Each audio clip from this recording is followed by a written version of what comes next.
Howdy folks, Doc here with Last Best Tool. So let's have a little fun playing with some high voltage and some insulated tools. Now I've got a couple of Kleins here. In fact, I've got the new Klein 4-in-1 insulated screwdriver. They did send this over. And what we've got is interchangeable bits on the front end using this locking port, which does not accept regular 1/4-inch bits. It's a little bit smaller, and that's deliberate so you don't put the wrong thing in here. And it also has a carousel in the back that will hold all 4 bits. It's got 3 in it here. We've got a number 2 Phillips up front.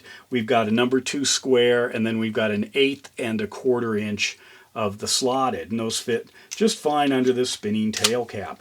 But what we're going to do is zap this thing and see what happens. And I'm going to also zap these Pittsburgh precision electrical screwdrivers. These are very small. It says insulated rubber grip handles protect up to 1,000 volts. Now I'm going to go over that because I can't go under it because I don't have the test for that. But I have been to the Klein factory where they make these, and in fact I'm going again in May. But what they do here is they actually put a 10,000 volt charge into a tank of water and then suspend the screwdrivers, and if there's any breach in the insulation, I guess they get a pretty violent reaction. So the tool is destroyed and that's the end of it, but if it lasts for a certain number of minutes, then it's considered to be fully insulated. So what I've got is my frequency generator here, and I'm going to do a little bit of testing. And in case I miss the screen or if things go out a little bit, that's because there's so much electromagnetic radiation, I guess, when I'm doing this that I lose my visuals and sometimes the microphones. But let's go ahead and get to it. Now this frequency generator, a lot of people ask about it. I guess I should show this. It's Electrotechnique products. This thing, they sell them according to the initial volts. This is a US one, 50 to 60 hertz.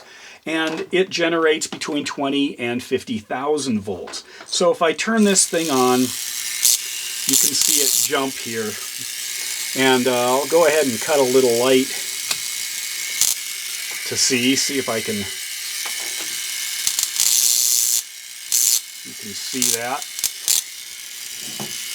Move that a little closer right there. So the first thing I'm going to do is test one of these bits just on its own. So I'm going to put them inside this Stavila pair of combination pliers here. These are 1,000 volt rated, so I'm not getting zapped here, high quality. And what I can do is zap it up here and see if it jumps. And in fact, you can see, if you're looking right at this area, right where I'm pointing there, you will see when it jumps the gap. You see that? And then what I can do is take the handle, and I can also try that. And the way I do that is I'll put the bit back in here, and I'll just hold the handle near and see if I'm getting anything jumping. And I'm not. As I get here, you can see at that point it's jumping out. Sometimes I can get it, yeah, I can get a little bit right up at the top there. Okay, let's try the Pittsburgh, because that's kind of what I found interesting, is I was zapping them and then I could feel it. I could feel that tingle. So I'm going to hold it way out here, go ahead and zap it. Now this is probably between 20 and 30,000 volts here. But if I do this, you can actually see sometimes the jump. It's jumping the gap. If you look right, it'll be right under here is where I'm aiming, if you can see that. I can't tell what's showing up, but so it jumps all the way there. But I've also been able to get, I'm getting a gap jump right there. If I turn this up a little bit, it's going to be a bigger jump here. I can actually get it to jump into this area right up here, which is a little disconcerting, but again, I'm maybe 20 to 30 times more. Right there, you see that? Depends which one. One of them I noticed had a big significant difference, and right there it's jumping onto the rubber. You see that?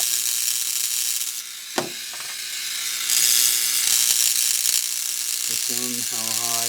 This has got a larger shaft. Let me go to the largest shaft, because that might have something to do with it here. Yeah.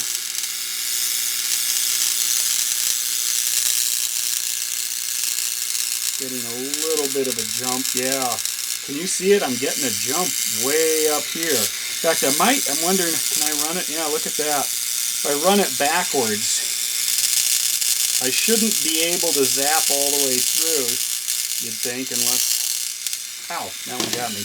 Anyway, it's kind of interesting to play with this. It's not a real world test simply because there are way too many variables here, but I have not been able to get any kind of a pass-through shock or visible shock, visible little piece of lightning through this thing, but I can through these. Now, of course, that doesn't mean they aren't 1000-volt rated, so I'm not saying that at all, because I'm way over at 20 to 30,000 volts probably, maybe even higher, and I'm just getting a little bit here.